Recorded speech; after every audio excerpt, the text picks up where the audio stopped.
Welcome everyone to Behind the Mic episode 3. We have a very, very special guest. And if you saw the first interaction we've had with each other in an interview, first off, I'm sorry. Second off, we are here with Zach Weiss. Zach, how are you doing today, man?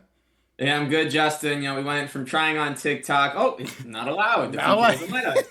To Instagram and needing three or four tries. I think you were interviewing me, but we were both hosting. Now, look, we're here. I'm excited to be on. We've been talking about this for a couple weeks. I'm excited. I always love talking broadcasting. It's been my passion from a young age. Been doing it for so long now, so it is always exciting to share stories and hope that they're doing so. One person listens to us, and if they don't already do it, like I want to do exactly that. So I'm Yeah, excited. and that's the goal at the end of the day. But for those who don't know your journey, what's the entire Zach Weiss journey when it comes to broadcasting? Yeah, so I've been doing games since end of January 2015, which was the end of my the start of my second semester of college. And so we got to go way back before that to when I actually started because I would just get on the court in the backyard and I'm every NBA player that's ever played. I'm Stacey Augmon. I'm Damon Stoudemire. I'm LaFonso Ellis. And yes, I'm dating myself by intentionally using guys that the modern fan may not know as well. But yeah, I've been obsessed with basketball, man, since I was 3 years old. I kid you not, from a little hoop, from N64 to the hard court to I never got to play travel ball, but I played rec ball up through the end of middle school nonstop. I'm in the backyard hours at a time. It was my outlet. It was everything to me. And so from broadcasting all my video games and my brother when he would hang out with friends and I was there, he's 4 years older than me. So I'm the younger brother. I'd still commentate. And I never turned the volume off because I needed the context to hear the whistle of the ball going out of bounds. Like when people mute it, you're gonna miss things.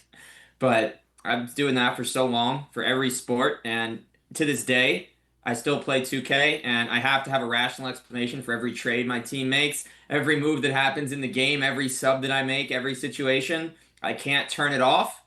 And so now I've been doing actual games, not just 2K, for about 12 years, which is pretty wild to me. And I've covered 10 different sports. I've been signed up for 12, two that just either had a last second scheduling issue or a pool malfunction. I'm looking at you, water polo. What So what was the pool malfunction? I don't know. So this was a school that doesn't have athletics anymore. Okay. And unfortunate, 'cause they're a D1 school. It would have been a really cool game. I'd spent the week prepping. I had a partner. I had coach calls. I was ready. I don't really know. I guess that they didn't clean the pool or the water was dirty or something. But they called me about 2.5 hours before the event. I was in transit. I was slated to get there about 90 minutes early, and they let me know and said, "Hey, yeah, I think that's the first time that I've ever left my house to go do a game where I didn't have a chance of I've had other stuff canceled, but I always knew there'd be a chance. I had no idea. Honestly, kind of bummed out. I was potentially gonna make my water polo debut this past fall. Never happened. That's on me. I just had too much going on. But to this day, now 7 years later, I still haven't recouped that opportunity. Yeah, did they call you like we actually don't have a pool. We're gonna have to we're gonna have to cancel it. Like, oh, okay. Yeah, Yeah. it was a weird message. Unfortunate circumstance. You know what happens. Crazier things have happened. I've had other weird delays before. I had a game recently, by the way, where the stats just malfunctioned. The stat inputter put the stats in as if the team had won 3-0, but it was 2-1 volleyball. Oh, okay. So they could not have electronic stats for the rest of the game at all, and I don't think they were ever able to update it in the system because it was already marked as a win. So shout out to the people that were already keeping by hand. It stunk for the broadcast because there's no way of. I actually wrote down by hand the result of every point. Was it a kill? Was it a block? Was it an ace? And I mid game, and honestly, it took so much, and that's what people used to do in the olden days. But I'm not built for that. So it was a good learning experience. Yeah, it's different. Wilt scored 100 and they had to write it by hand and or by crayon, as some people assume. And then Bam Yeah, Adebayo, you get all the electronics and stuff like that. But we'll get into that in a little bit. I mean, yeah. yeah. Obviously, you've had a very extensive broadcasting journey. You've actually interviewed with a lot of like up there people in a bunch of executive roles and just cool people in general from being in the field for so long. If you had to say it, what was your favorite one? I know you had someone from the former WNBA player on recently, but is there any single interviewer that like sticks out to you? Sure. So I'm going to give you my favorite offline interview and then my favorite podcast interview. Okay. Because I was very for when I was a junior in college, I joined my school's mentorship program, and he told me, my mentor, if you want to work in the NBA, you need to interview them. So I actually interviewed every NBA announcer from the time I was 21 to 22. So this was the 20 this was spring of 17 to fall of 17, or sorry, fall of 16 to fall of 2017. Some unbelievable names, some that have unfortunately passed away. RIP Fred McLeod, then voice of the Cavs. Some unbelievable conversations. You know, it felt very surreal at the time to be able to talk to Mike Breen and Ian Eagle, who just very nice, gave their time. I would say Ian Eagle is probably my favorite person to talk to in the business. He's somebody that has always made time. We chat if I'm ever at a Nets game. You know, he's helped me make a few career decisions, just trying to figure out what's best. And he's always been there with how busy he is with March Madness, with the Nets, you know, with all the national games, with the NFL. He really doesn't have any time off during the but August through June. So I've always really appreciated that. We've only had one on-air interview. It was Nets Cavs opener 2 years ago. He said, I don't make player personnel decisions. We talked about how the Nets signed Darius Baisley, and he talked about his impact. He got cut before the game. So, Because of course, because it's always the people that you specifically talk about that they're like, oh yeah, by the way, he's been cut. Oh, yeah, it was. wonderful. Yeah, we didn't know that. Yes, we did it. Usually, I like to do things as close as possible, but the days we had to do the preview 4 days before the game. And my favorite on air, I mean, as a lifelong Cavs fan, I never watched him play, but I would say Mark Price, just because the way he and I got in touch was just I used to tag him and everything. He would retweet. Eventually, I asked him. I don't love the public approach, asking people to hop on a pod always, because a lot of times you're not going to get anything, and everyone sees you're doing that. And the best moves to make are kind of behind the scenes, and keep it to yourself until something makes it online. You don't want anyone else to take your idea. You want it to be yours. But he responded to that. He followed me, which honestly felt very cool because I'm followed by a lot of Cavs historically, which feels really cool to me that they see my stuff. But Mark Price, really fun. We did the interview. Turned out that it wasn't recorded. I goofed. I don't know what happened. I say, hey, can we do this another day? He's like, I can call you back in 10 minutes. I'm like, great. So 10 minutes later, we redid the whole conversation. And then 2 years later, we had a video interview, so I have proof that it wasn't just a AI voice editor, as today's day and age. But he was really nice. You know, Mark Price, Cavs legend. He's the only player I've ever interviewed that has an NBA jersey in the rafters. I think I've talked to 22 or 23 NBA players and two WNBA trying to get more. So it was just really nice, really down to earth. And I think the thing is, and Justin, you've been in this industry for a few years now, and the people you talk to might say the same. No matter who you're talking to, if you're interviewing LeBron, if you're interviewing the last man on the last bench, and if you're talking to the guy on LIU that hit that three today, end of the game, you know, Eddie Munyak, credit to him as his first college points, the prep is exactly the same. There's more information available in interviewing high profile guys. Like I talked to Mark Price, I can read dozens of articles. You know, I've had some other Cavs, like I had Cedric Henderson. He played 5 years in the NBA from 97 to 01, pre-social media era. Of course, it's harder to find good images from guys in the 90s if they weren't superstars. There's a lot of other things to it. So it's a different prep, but you want to come in knowing your subject. You want to surprise them a couple of times. You're going to send them what you're going to ask them, but you're still going to surprise them, right? And I think what we love and what I'm sure you're hoping here and I'm hoping something that we bring up is going to shock the other person that we are not expecting to hear it. And I think you go into these interviews just ready to talk to them, but also prepared to just be wowed because the questions you prepare will enable you to find out things that no one else in the hundreds or five conversations they have with that person, but you're unearthing it yourself. And there's no more rewarding feeling than being able to do that. And you just feel that your research was worth it, the time is worth it, and the conversation just kind of shows what you can unearth from individuals in the industry. Yeah, my favorite quote from Brian Scalabrine is like, "I'm closer to LeBron than you are to me." Like whenever he was talking about that in a pickup game, which I actually went to that game, which was really funny. Just like I was a spectator, but it goes to the fact that like just being able to interview anyone,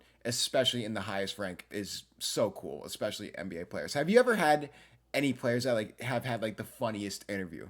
Because I feel like there's some players that definitely have more of a personality than others. Let's see. I mean, So I actually talked to Kay Felder this morning, just this morning. He played for the Cavs. His number's retired by Oakland University. He played for the Cavs, Pistons. He's been overseas for a while. There were some good anecdotes. We talked about Jack Golke, learned about how I asked him because he's a 5'9" guard. Who are your inspirations? And he talked about his dad sat him down, said, "You got to watch Isaiah Thomas, son." And he said that was it because he's also a lefty, same height, same build. Of course, the only difference he's dunking a little bit more. IT did dunk in college, but learned from him there. So I like that. CJ Miles brought a lot of really good energy. I talked to him last season. He's been out of the league a few years, but we talked about the very tumultuous Cavs Anthony Bennett season, and he just had some really good anecdotes. Personality wise, who else do we got?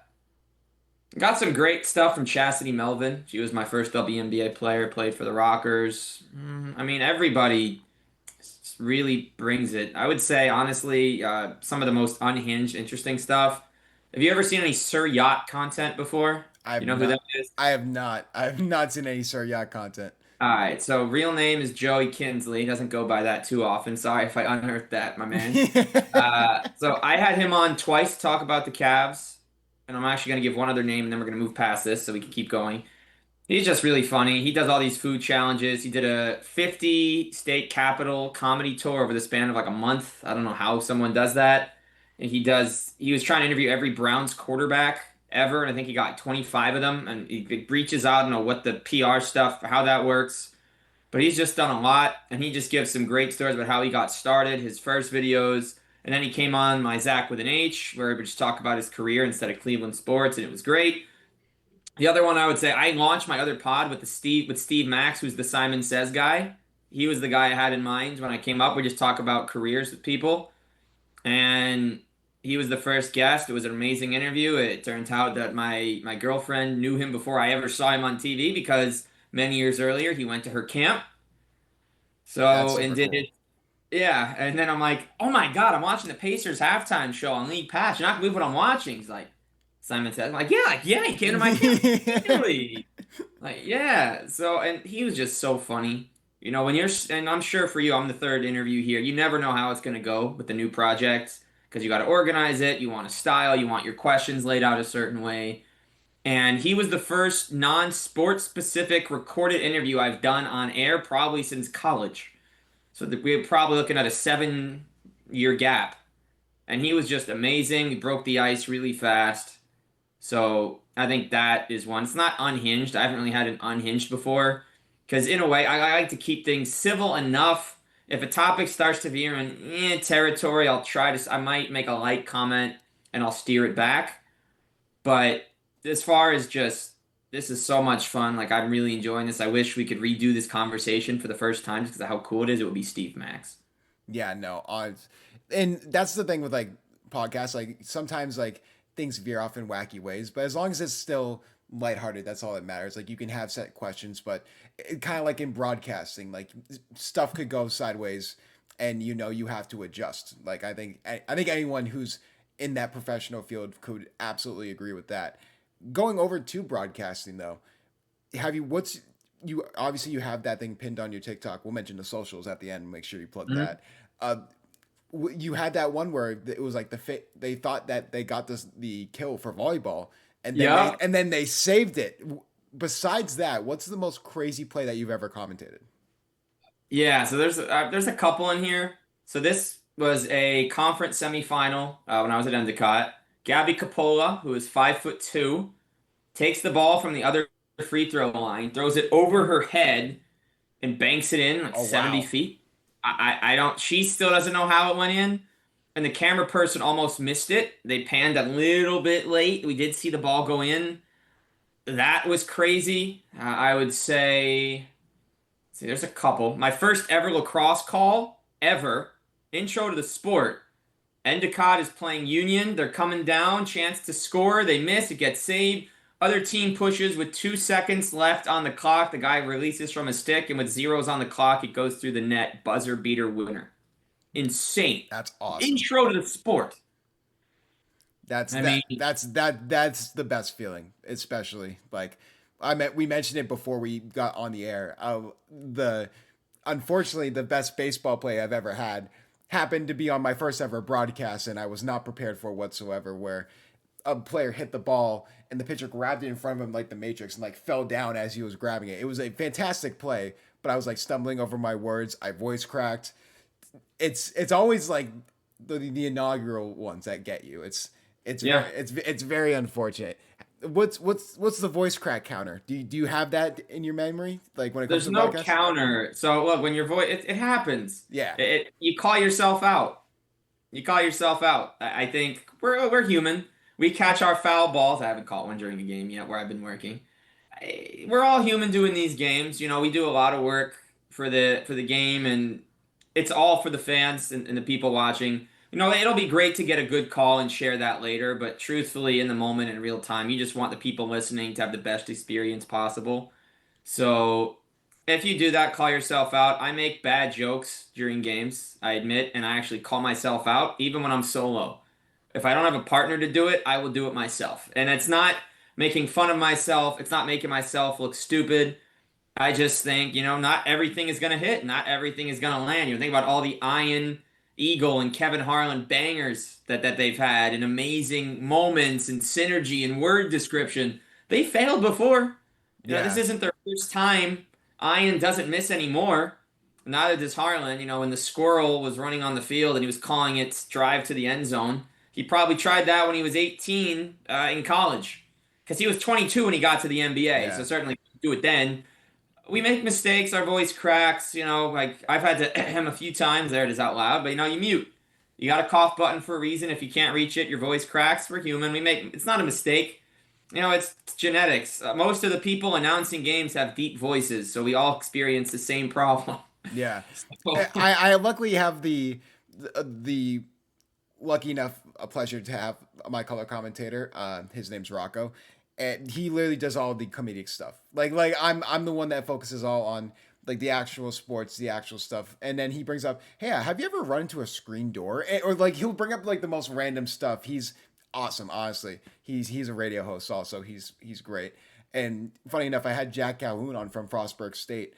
he's great. I And know his work. yeah, in episode 2, and he brought up when the man took his shirt off, like the streaker. It was like the Rams game that it was like a complete snooze fest. But then Kevin Harlan had like a play-by-play of him running around the field. Where that like the Kevin Harlan's has a lot of like really good. It's just he's so like he's funny when he even doesn't mean to. Like I always go back to That's like comedy. the chicken wings at Carmax. I always go back to that one because like that one was my personal favorite. And he goes, "What?" Like he was looking at the paper, like that makes no sense. What in the world? But And but it gave them better PR, actually, yeah, because no, more people exactly. paid And, attention. chicken wings at Carmax. What? It was so genuine, and that's what I love about broadcasting because you have those moments.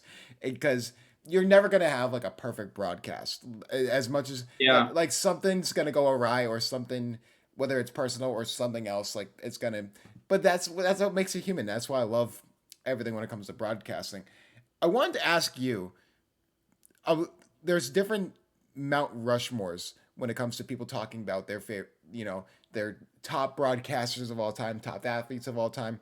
I don't want your top 4. I want Zach Weiss's top 4 favorite of all time. I need your favorite Mount Rushmore. It doesn't have to be like the best, but Ooh, my favorite Mount who are Rushmore. your 4 that you would go to that are your personal favorites? Oh, wait, so this is broadcasters, right? Yeah. Oh, sorry, I thought this was like in any category. I picked my favorite Mount Rushmore. No, so 4 commentators? I mean, yeah, we could All do. right. Yeah, no, There's that's another. fair. No, There's. I do have a Mount Rushmore ready at the end. It's a little more of a all right. wacky one, but All right, I'll keep that for you. All right, so I'm gonna say RIP, got to start Fred McLeod. He was the voice of the Cavs from 2006 until he passed away in 2019, right before the he season. was awesome, man. He was so good. I got to meet him in person once. It was actually very awkward. He was the only announcer I've ever met that didn't get out of their seat before we spoke, but it really didn't matter by that point. So nice. I loved his energy. We used to tweet back and forth. He and Austin Carr would always engage fans on Twitter during games in the early years. And so when the Cavs were awful from 2010 to 14, and I'm in high school, and it's like, all right, they're not going anywhere. And I watched every game, and my fandom really got cemented. I listened to him every night. I loved it. So I would say him. I have to keep it in Cleveland. He doesn't get enough national love. John Michael. He went from being the radio guy for I think, 8 years to suddenly being the TV guy because Fred had passed away, and he's done such a really nice job of jumping in and doing that. And I'm gonna end up with a lot of people off. These are the first ones that are coming to me. I'm gonna say Eric Reed, Miami Heat, and I'm gonna keep this all NBA. Very nice. I have had the chance to chat with him and meet with him, but he just does such a good job. He's in his 37th year. He brings the same energy he always had. Doesn't look like he's aged a day if you see him. And he just so much humility on air. It just has one of those voices. And I honestly could tell you it's a 28-way tie between the rest of the NBA, but since you're a Boston guy, and he was the first professional I ever got a chance to speak to when I was 13 in the Newark Airport Lounge via his wife on the phone call, I would say Mike Gorman. Oh, He, I, he was awesome, man. I, That's ne my childhood. I will say two things about Mike Gorman. The first is I have never met a man who says fewer words mean more. His tweets were longer than his broadcast, and he would put out 10 words. I looked forward to his Yeah. tweet. He never tweets. When he tweeted, it was special. Like I'm 13, he's telling me about the business. He was couldn't have been nicer. I had an NBA store bag for my food, and his wife noticed and said who her husband was. Just called him on the spot. He picked up, and he was really nice. And then the second is when I did meet him. He was the second or third person on my project. This is the coolest moment, and I've been fortunate enough to shadow three professional teams and see some really cool things. This is what might have been my coolest moment. I told the usher I'm here to talk to the announcer. He says go right ahead, and I interviewed Mike courtside as the warm up music was going for my project. I transcribed it later, and it just was a really surreal moment. How nice he was, how generous he was with his time. This is before his game, you know. It's a busy time. It was the Celtics lost. This was December 11th, 2016. I remember that because I did a game where Endicott lost to Bridgewater State the next day. Shout out Bridgewater State. I hope they still have a good D3 men's basketball team. I haven't seen them in the dance recently. I'm pretty sure they do because a bunch of my friends actually went to Bridgewater State, and Good. a bunch of my all my teammates that when I was in high school, like they actually went there. So I think they were competitive for a little bit. So Good. I think they had a guy Fawaz Mass. Shout out to him. Most random name drop you'll that's get. that is that's up there because we'll go to other broadcasters, but like the names you get to say in these broadcasts. Like I have someone that I'm going to be calling football again next year. His name's Marvelous Pleasant. I wish I was joking. Marvelous Pleasant? It is literally his name, and I called it last night, and I'm like, that's real, right? That's not like a nickname. And he goes, yeah, that's his name. I'm like, that's the greatest name I've ever seen in my entire life. Make sure that at the end of June, on I think it's June 30th of this year, might be May 30th, National Superhero Day. Give a shout out to Marvelous Pleasant, the staple of the Marvel universe. Yeah, got it. But you've named three. What if you had to name that last one? What would it be? For you? Gorman wasn't the last one, Oh, right? Gorman was the last one. I think Oh, Gorman. Yeah, I did say yeah, just because some sentimental value. The yeah. words he said were important, and I never had a number. I only had a Mac.com email. I got back in touch with him in college because I had an email for his wife, but not for him. And she's like, "Yeah, he has a new email." And anyway, it was before no, in 2015, that was still considered more normal. Well, I guess you still reach out through email, but having Yeah. Mac.com email doesn't seem like a thing people have anymore. It's so interesting seeing people from especially in Bruins. It happened this past few years. Jack Edwards. Unfortunately, his medical conditions, weighed and he couldn't broadcast Yeah. anymore. And everyone in the 98.5 the Sports Hub, because that's where they would run their broadcast through. I know It what's went up. Yep. it went from the guy who was doing radio all of a sudden did TV, and then someone from their staff went up and did radio, and it's been a beautiful transition. Yeah. Ryan Johnson's doing it for 98.5, and he's been doing great on the radio for this past season for the Bruins. I wanted to ask you an all time question because we are NBA. This is going to be the NBA podcast because obviously you're big into the NBA. I still Yeah. like I said I've been playing I've been playing 2K since like 2K7. I've been playing college hoops as well, Yeah. and by the time this is going to be recorded, like the NBA playoffs are going to be like right around the corner. But I wanted to ask you, all time, is there an NBA player that you see get not as much media talk? Like, do you think there's an underrated player that deserves more spotlight when it comes to his career? All time? Yeah. Hmm. It's definitely a couple names. I'm gonna. I feel like a few smaller guys. I'm gonna start with role players. I can't do one, but I won't ramble on this. I would say I feel like the guys like the Mike Millers and the Drew Goodens, who carved out journeyman careers, who played well on a bunch of teams but never stuck anywhere, just aren't looked at the same way. And they're kind of just like, oh man, you know ball if you know them. Like, no, they were very good basketball players. I feel like New Jersey Nets, Richard Jefferson is kind of forgotten. He was a 20 point a game scorer. People just see him as a guy that won a title. I never see footage of his years with the Nets, his year with the Spurs, his being a 20-point scorer with the Bucks. I don't see any of that footage anywhere. I mean, maybe he's on social media now, so people are remembering, but I feel like there's not enough love for Michael Redd. There's not enough love for guys like Al Harrington, I think who scored 13,000 points in the NBA. Nene is just, oh, he played forever, but yeah, he was really solid on the Nuggets. He helped bring the Wizards into playoff mode. He was If I had to go one, he was also like the top free agent in like 2010, 2011, I believe. Like yeah, when he like him. All right, you know what? I'm gonna actually say a guy. I don't. This isn't gonna be my final answer. He's the first guy I can think of. I'm not looking at like historic superstars. I'm looking at guys who I followed the whole. I'm just gonna say David Lee oh because yeah. I know when he was playing, it wasn't like we're overlooking him because I think he got his one All-Star appearance before he left the Knicks. He signed what was considered a big deal, which is like 5 years, 70 mil with the Warriors. That used to be a lot of money, quadruple that for today if you Yeah. want to value it. And he was just so solid. Injuries killed him with the Warriors, killed him. I'm happy. I think he did get the title with them. Obviously, it was against the Cavs, so boo. But David Lee, he was such a good player. He put out with so many. I don't even know if he was there anymore. He had so many injuries. He was supposed to be that next era for the Warriors, like him, Steph. Then they got Clay. David Lee's injuries took him out of that. He got usurped by Draymond anyway, and then Draymond ended up becoming what they never knew they needed, like that. He was really solid. Doesn't get enough, and maybe one other name, I guess. Maybe we could say Rashard Lewis, unless he does get his due. Two-time All-Star, not enough, really. He helped the Heat win championships. He teamed up with Ray Allen, and he was amazing. He teamed up with Dwight Howard. He was one of the OG stretch fours, switching from the three to the four position.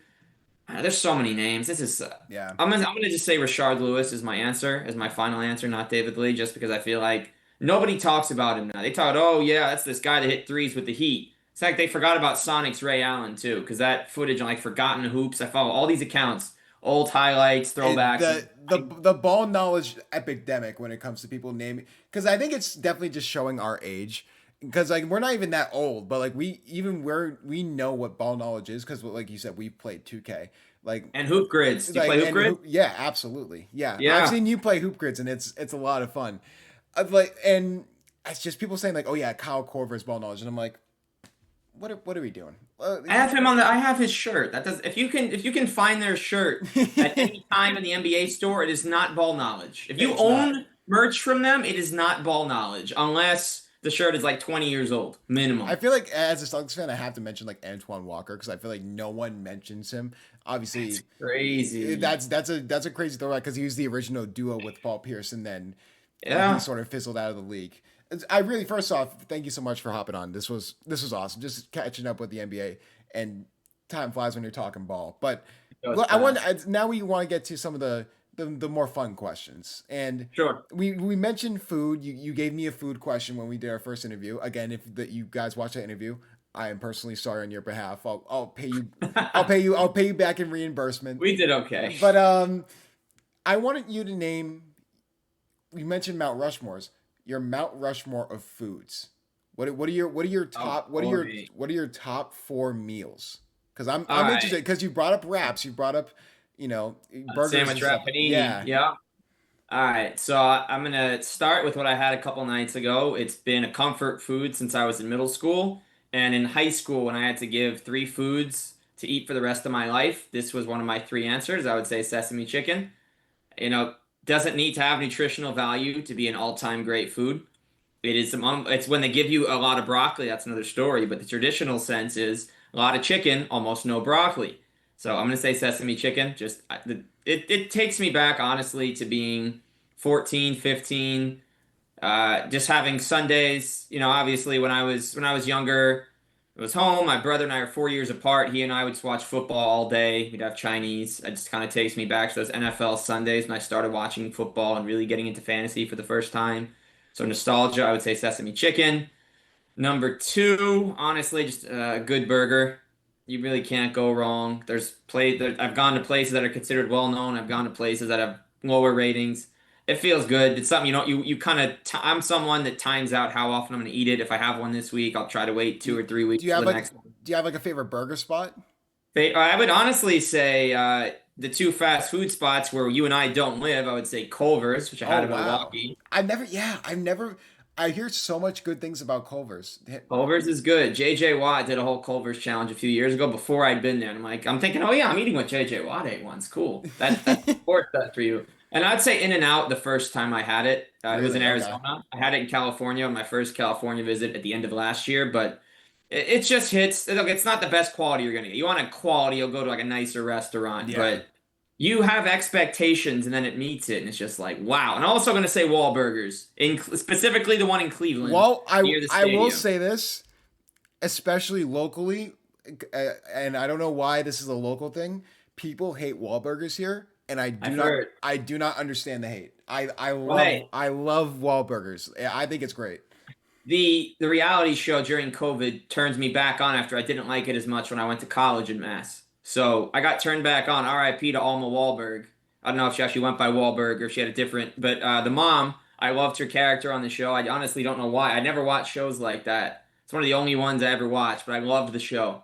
I don't know why. Yeah. So I'm gonna say Burger. But and I went, by the way, the one I went to in Boston over the summer by Fenway. There were 200 people in line when I left. I was by Yeah. myself, killing time. I was going back to New York.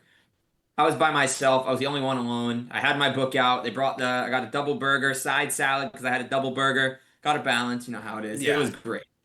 So burger. Gotta get a Diet Coke to, like even it out, But So I'm yeah. gonna say burger, sesame chicken. I'll go third one just because it's my favorite wrap. I'll go chicken Caesar wrap. It's really basic. There's nothing exciting about it, but it's easy. It can be done by anybody, and I always just ask for light dressing. So I don't like when dressing drips through. I don't like getting my hands messy when I eat, which is funny because that's what eating is. But Yeah. that's one of my things. And then fourth. Honestly, I'm just gonna. I didn't think this was gonna trickle in, but I found a couple really good. I'm gonna say a good banh mi, a Vietnamese sandwich. Oh, Uh, what is that? I've never had that. but I can have a couple things. I can't describe it very well, but you'll Okay. usually it's a pork or a ham base. You get a couple of get pickled carrots, cilantro, onion. It's a very crunchy bread, crunchy white bread. It's cooked a certain way. It's Yeah. almost like it's like pressed.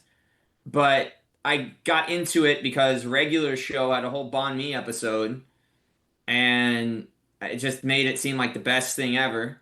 And there's a place in Manhattan, Chinatown that's great. There was a very good one in Seattle near where the bus station to take you to Vancouver is that I had a few years ago, and it's great. I don't know. It's always filling. Just don't get the spicy will like kill you though. I won't kill you. I couldn't figure out why it was so spicy, I and remember when people were doing the spicy noodle challenge, and they're like, "This isn't hot," and then they would eat it, and they're like, "Oh, this is the hottest thing I've ever had in my entire life." yeah, yeah. So Picture Shaq one chip challenge at the table for the two of us. But no, so banh mi, burger, chicken Caesar wrap, sesame chicken. It's not glamorous. I can cook better things than any of the things I said, most likely, if I really take my time. But I'm in a pinch. I want something. Those are the four things I know I can get pretty quickly. I like it, and I'll feel great after I eat it because I was looking forward to eating it before I got it. yeah, and side note before we get to our final question, regular show in my opinion is a top three TV show. I love the regular Easy, show. easy. And people are like, yeah, regular show's alright. I'm like, no, it's one of the greatest. All right. That are like because for me when I was a kid, prime SpongeBob, like the first few seasons, First few when it was seasons. I will. when it wasn't the best quality, but like that made it better because like the comedic part was better. So Yeah, two real quick follow-ups. One, did you see they unearthed the original theme song today? yeah, I did That that was awesome. that would have been a good theme. Everyone told me that I sent it to otherwise. And two, I will actually, and I know we haven't gotten there yet, but I'm bringing back a pod I haven't recorded in 6 years called Swanson versus Schrute. And regular show is going to be the first topic. So you just got yourself the spot right there if you want it. Yeah, there we To go. regular show versus some other show. It compares episodes of two shows how they're similar and different, essentially. So I did it. It was The Office versus Parks and Rec. There were 6 episodes originally, and I've been trying to come back with it, and now we're good. Hey, listen, I could talk about TV shows because when I wasn't watching sports or playing, Madden or 2K, you mentioned it earlier on, but I was the same way, like commentating over Madden when it was like Madden '07, Madden '08 when I first got into it. I was watching TV shows, like especially when I was getting home from school and stuff like that. They're gonna call us old and unk when we talk about it this way, but Oh my but God, but that's but it's true. Like TV shows right when I get home. It reminds me of the old ones like Zoe 101, Victorious, like oh yeah, the old Nickelodeon ones that weren't there for long, Scenic. but they were good. Sunday Yes. night Scenic. Yep. Yeah. But just to wrap this all up, again, thank you so much for hopping on. If you had to give advice to sports broadcasters that haven't got into the field yet, what would be your one piece of advice? Make sure that you're really passionate about it because this isn't something you're just going to come in and show up on game day like, all right, I'm ready. It's no. Not at The all. minute the minute you get that assignment, you are responsible for telling the story of these teams, whether it's 1 game, 2 game, 3 games. I've had 4 game days, I think 5 or 6 times. It's a lot of work, but it's worth the payoff. When you get into this field, you become a storyteller, you become a pillar of knowledge for the game and for the people at home. You're their bridge. They can't make it tonight. You're the game for them. You are as important as the game itself. And if it's just you, honestly, calling the game, if you didn't have enough time to do all your research, get the names right, learn the names. They are all an extension of your performance, and just tell the story. For me, I always wanted to do this because I found a passion for this sport, for basketball, really, and sport at large at such a young age. I wanted to share my passion with people. People change their careers all the time. That is totally normal. You could be 20, 30, 40, 50, 60, 70, 80, heck, even 90 if you really want to work and do something else. But when you choose this one, you're committing a lot of evenings, but Yeah. have fun. Yeah, no. It's never, Trust me, a lot of evenings is an understatement. It's almost like every single evening is a different thing, it, especially if you it do stuff can like be, this. but Yeah. it's worth it. The Yeah. thing is, it will never feel like work if you really enjoy what you're doing. So get into it, put the time in, and what I would also say, most important for new commentators, do not be afraid to reach out to anybody. If you want to reach out to someone like myself or Justin, if you want to reach out to the D1 guys, the NBA guys, the NFL guys, it never hurts to shoot your shot because, especially at least for me, and I have had people reach out, and honestly, it's always flattering in a way because I feel like in a way I'm still starting out, even doing this for so long. But we will ever, and I can't speak for the whole industry, but most people want to give back because there's going to be a time we're not doing games. There's going to be more people coming in, and would love to help the people that are coming in. Whether it's one piece of advice, whether it's critique, maybe it's just saying you're doing great, just keep going. And I think that the camaraderie in this industry is as important as any other one, just because you never want to feel alone. Everyone's competing with everybody. So to hear one-on-one advice, I think, can just go so far for your confidence and show that you're on the right path. Yeah, and I think the to follow up on that before we end this episode, I think it's being a broadcaster, in my opinion, from my eyes, it's the perspective like you're just a super fan that talks like a lot. Like and I think that's so cool because at the end of the day, everyone who is a broadcaster or everyone who gets in the field, we're just huge fans of sports in general. Like we're just huge fans of Yeah. sports. Like no matter what we do, it's all for the love of the game. And I fully agree with you. Like I give advice to all the people on my crew because they're all like high school students and they see me 25-year-old, but like they've called me other names. They've called me like Unk. They've called me Grunk That's before. insane, But man. I'm 30 and I haven't gotten that yet. oh no, the younger generation they'll do that to you. But again, Zach, thank you so much for hopping on. If you want to plug any of your socials, now's the time. Yeah, so you want to talk NBA? Follow me on at Across Cavs on Twitter, at Across the Cavs on Instagram. You mentioned the TikTok, at Zach23Weiss on TikTok. I didn't intentionally set out to make different handles for everything. It kind of just happened. the Triumphant Microphone on Instagram. That name has changed 6 times, but this one is stuck since before COVID. On X, my person's the Triumphant 23. If you're seeing a 23 hint, yeah, that's been my number since I was young. Didn't get to wear it on the field, but I've always inspired by the Jordans, the Hesters, the Adrian Gonzalez's, the Kobe. Sorry, excuse me, the LeBrons. There's so many great 20. Even heck, we want to go deep cut for the younger generation. Jason Richardson was one of my favorite players growing up. I had his jersey. I love guys that wear 23. There's more pressure on you to perform, but it's always a beautiful number. Shout out Nets retired number John Williamson, Marcus Camby. And if you want to follow any of my broadcasting on Instagram, on TikTok, anywhere, there is a YouTube channel. I think it's the Triumphant Zach Weiss. But yeah, I'm everywhere. If you want to find my work, look up Zach Weiss. Type in Zach Weiss. That's ZACH Sports. ZACHWEISS Sports. You will find it. It's on every channel, even with the different names. It'll show up, and I hope that if you listen to it, it's not the worst thing you hear on that day. But thank you again, Zach, for joining us today. It was honestly a blast. And yeah, any upcoming broadcasts or?